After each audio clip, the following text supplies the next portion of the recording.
সাম্প্রতিক সময়ে আইস থেরাপি কিংবা বরফ থেরাপি কিন্তু খুবই জনপ্রিয়। কেন হলিউড কিংবা বলিউড অ্যাক্ট্রেসরা এই বরফ নিয়ে মুখে ঘষা মাজা করছেন? আজকে জানবো আসলে কি এর কোনো বেনিফিট আছে নাকি এমনিতেই ঘষছেন মুখে বরফ।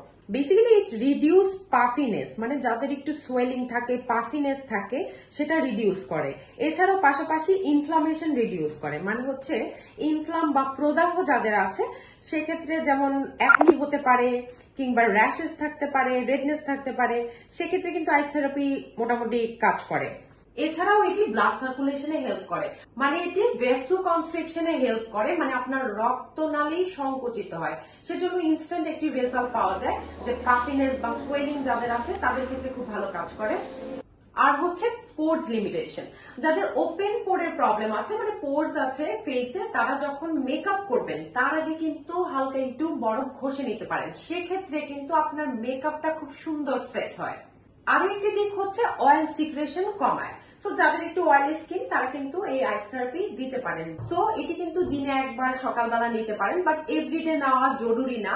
এটার তেমন কোনো অ্যাডভান্টেজ নেই, বাট ওরকম ডিসঅ্যাডভান্টেজও নেই।